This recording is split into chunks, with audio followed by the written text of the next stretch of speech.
You're about to make a mistake. And not just any mistake, the kind that sets you back months emotionally, the kind that reopens wounds you were finally starting to close. You're hovering over that message, rereading it, editing, deleting, rewriting, wondering, should I send it? Don't, because here's the truth you haven't heard yet. The moment you text them again, you're not just reaching out, you're reaching backwards.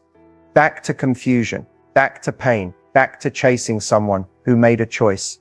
And it wasn't you. I know how hard it is. That silence feels like rejection. You just want clarity, closure, something. But what you're really doing is giving them more power, more validation, while stripping away your own. And that's what they count on. That you'll crack, that you'll come back, that your silence is just temporary. But what if this time, you don't? What if this time, you don't send the I miss you text? You don't ask if they're okay. You don't beg for crumbs of attention. What if instead, you sat with that discomfort and let it grow into strength? Because the people who truly care, they don't need a reminder. And the ones who don't, no text in the world will change that. Trust me on this, the moment you choose silence, not out of revenge, but out of respect for yourself, is the moment everything shifts. And that's when the power returns to you. Let's get brutally honest for a second. The urge to text them again. It's not just about them. It's about you, your nervous system, your trauma, your need for resolution. See, we're not addicted to the person. We're addicted to the cycle, the highs and lows, the dopamine spike when they finally respond, the anxiety when they don't. It's a chemical loop, and the silence, it feels like withdrawal. That moment you pick up your phone and think, what if I just check in? What if I just say, hey? It's not because they deserve your energy.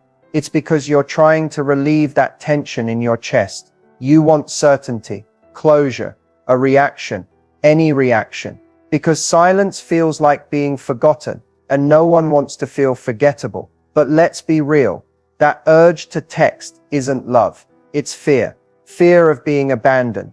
Fear of being replaced. Fear that you weren't enough. And if you just say the right thing, maybe, just maybe, they'll come back. That's not connection. That's survival mode. Somewhere deep in your past, maybe childhood, maybe a past relationship, you were taught that you have to earn love, that if someone pulls away, you have to fix it. Chase, prove your worth. That love is conditional. That silence means danger. But the truth, healthy love doesn't make you feel anxious. It doesn't make you question your value. And it definitely doesn't require a last message to make someone stay. The urge to text again is your inner child asking, am I still lovable? And listen, that question deserves an answer, but not from them, from you. You're not weak for feeling this way. You're human. Every part of you that wants to reconnect is really just trying to feel safe. But safety doesn't come from someone who ghosted you, breadcrumbed you, or kept you guessing. It comes from your ability to sit in discomfort and remind yourself, I don't chase what's unsure about me. Let them wonder. Let the silence speak. Because every time you resist that urge, you rewire your brain. You break the pattern. And the best part, it gets easier. You don't need their response to feel validated. You don't need their attention to feel wanted. You just need one thing, your own commitment to yourself, to your peace, and to the version of you that finally says, I've sent my last text. Let's get something straight. No contact is not a strategy to get them back. It's not a mind game. It's not reverse psychology. And if you're going into no contact thinking, this will make them miss me, you're already setting yourself up for disappointment. Here's the real truth about no contact. It's not about them. It's about you. Finally choosing peace over chaos, self-worth over validation, and clarity over confusion. No contact isn't silence to manipulate. It's silence to heal. Because every time you reach out, hoping for closure, a reaction, or just a crumb of connection, you're reinforcing a belief that says their response defines my value. But when you go no contact, truly fully, you're telling yourself a different story.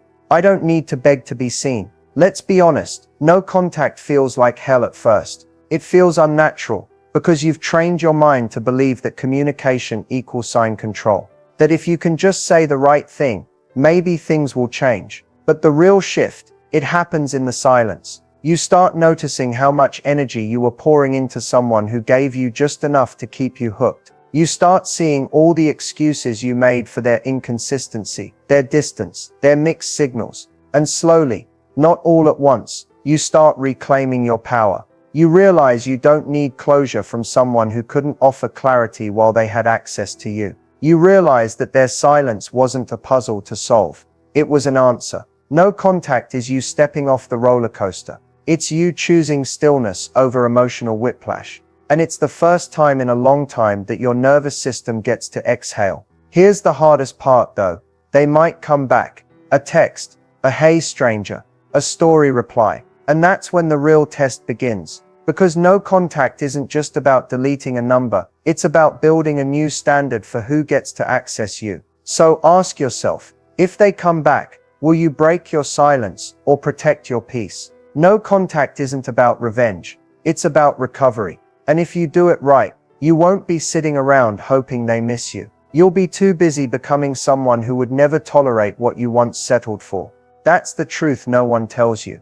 And that's why no contact isn't weakness. It's warrior mode, with your healing as the win. The silent rejection that somehow feels louder than words. One day you're texting, laughing, maybe even planning the future, and then suddenly, nothing.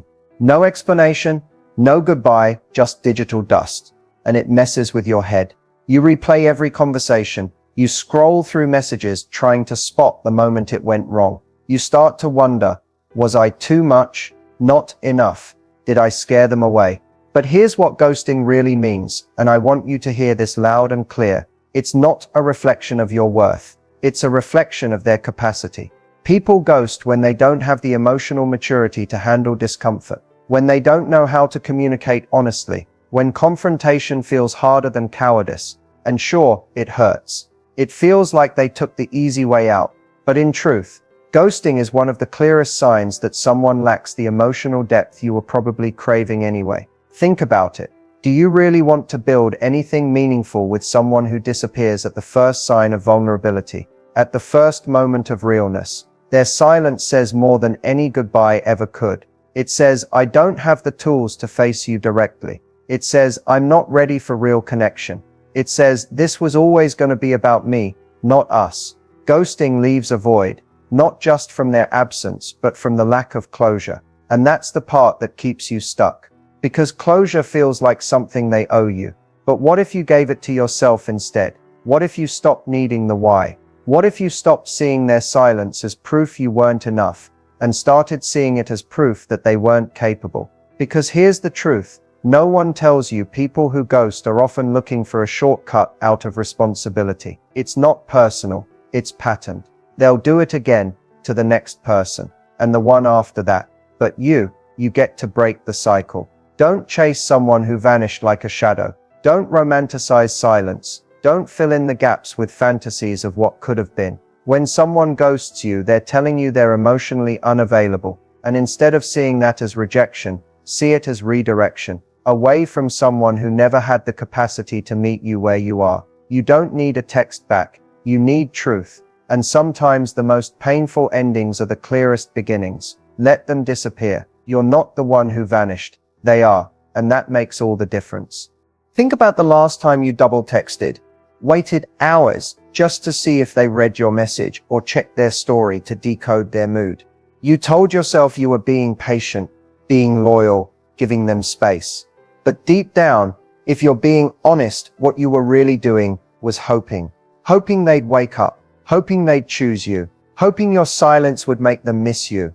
Or that your message would somehow be the one that made them come back around. That line between respect and desperation, it's thinner than we like to admit. Because desperation doesn't always look like begging or pleading. Sometimes it's subtle. It's texting first, every time. It's tolerating one-word replies. It's justifying their distance, excusing their mixed signals, giving them unlimited chances, all while shrinking yourself to keep the connection alive. But here's the truth. Every time you choose someone who's not choosing you, you're not being loyal. You're being unfaithful to yourself. And I get it. You're not desperate for them. You're desperate for what you thought it could be, the potential, the fantasy, the version of them they showed you in the beginning. But attachment to potential is the fastest way to lose your self-respect, because potential doesn't hold you at night. Potential doesn't text you back. Potential doesn't make you feel safe. Real respect for yourself starts when you stop trying to earn someone else's, when you stop handing out access to someone who's barely showing up, when you realize that love isn't something you have to chase, perform for, or shrink yourself to keep. Desperation says, I'll take whatever I can get, just don't leave me. Respect says, if this is all you're offering, I'll walk away. Ask yourself, what would someone who fully respects themselves do right now? Would they be checking their phone every hour, waiting for breadcrumbs? Or would they be moving forward, focused on a life that doesn't revolve around someone who made them feel like an option? Every time you reach out to someone who's ignoring you, you're not just texting them, you're abandoning yourself. That's what makes it hurt so deeply. Not just their absence, but your own. This moment, right here, right now, is your opportunity to shift, to stop proving, chasing, explaining, to start choosing silence not as a punishment, but as protection. Because when you finally draw that line, when you stop accepting bare minimum and start holding yourself to a higher standard, that's when everything changes. That's when your energy becomes expensive. That's when the people who once took you for granted start to notice they lost access. Not because you were trying to teach them a lesson, but because you finally learned one yourself. So what if you already texted? What if you broke no contact, poured your heart out, or sent that just checking in message? And now you're here feeling regret, embarrassment, or even worse, silence in return. First of all, breathe. You didn't ruin everything. You're not weak. You're not broken. You're human. And healing doesn't happen in a straight line. The truth is, most people slip up. You had a moment where your heart overruled your head. A moment where hope whispered louder than logic. It happens. And it's okay. What matters more than the message you sent is the message you send yourself now. See, the real trap isn't in breaking no contact. It's in what comes after. The spiral. You start replaying every word, analyzing the lack of reply, feeling like you've lost your dignity. But here's the reframe. That moment doesn't define you. What defines you is what you do next. You don't need to double down on the mistake by sending another follow-up, another sorry, just ignore that text, or another attempt to undo what's been done. That's not damage control. That's self-abandonment.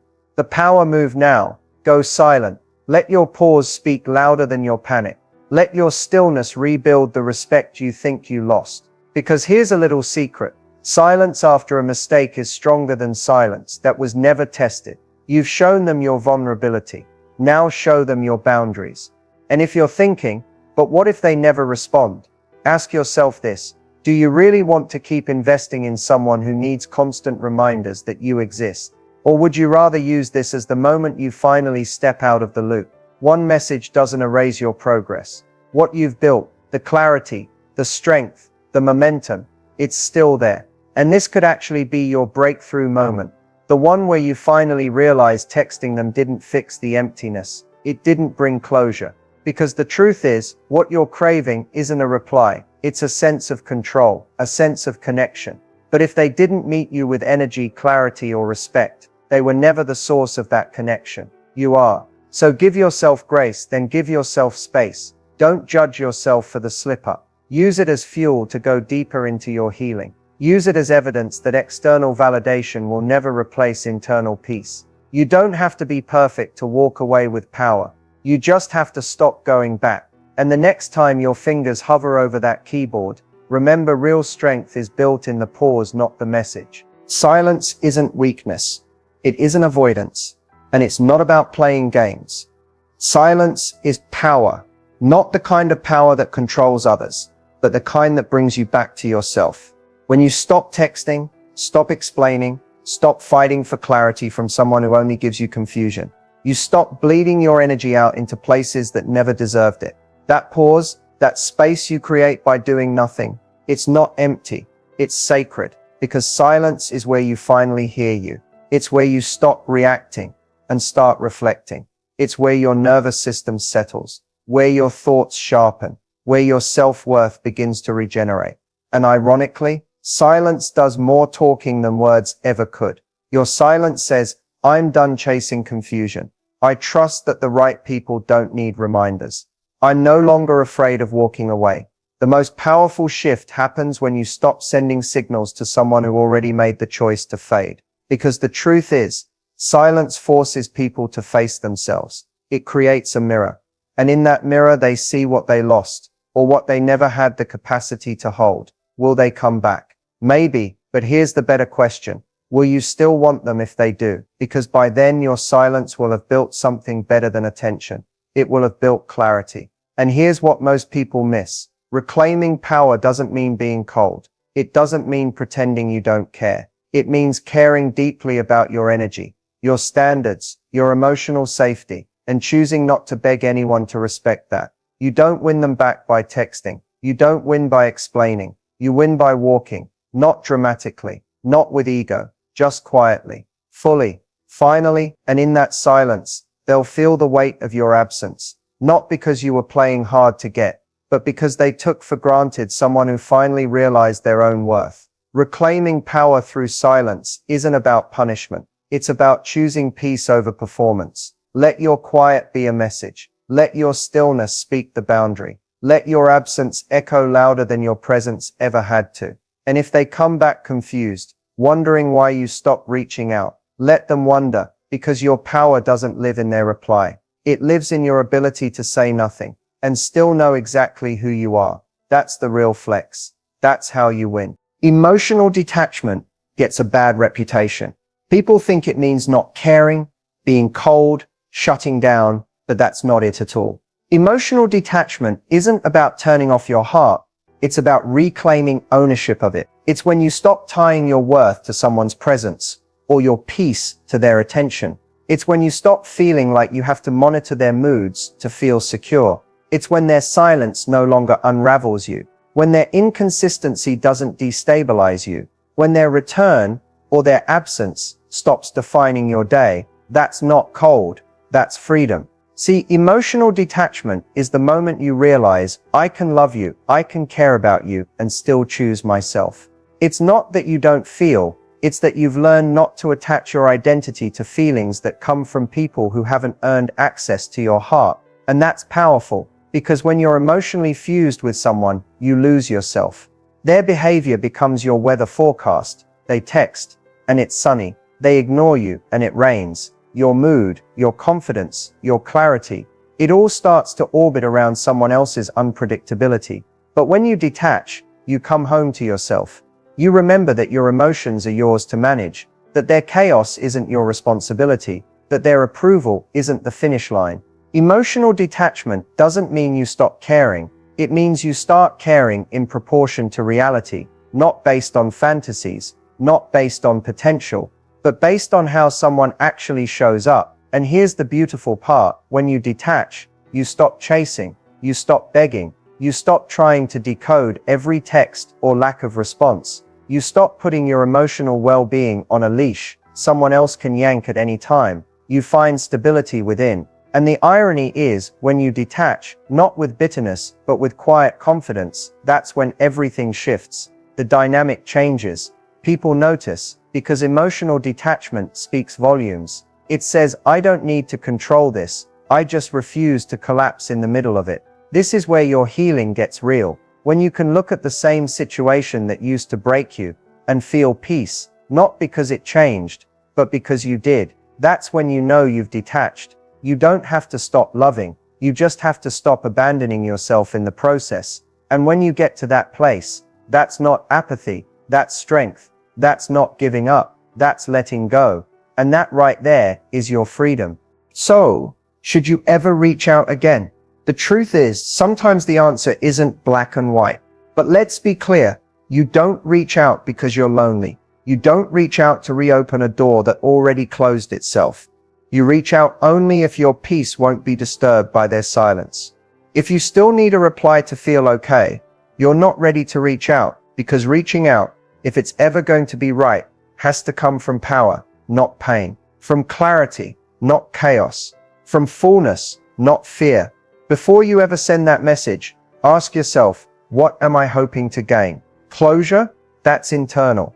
A second chance? They already showed you how they handle access to you. Clarity. Would it actually help, or just reopen a wound you've worked hard to close? Sometimes, silence isn't the absence of communication, it's the conclusion.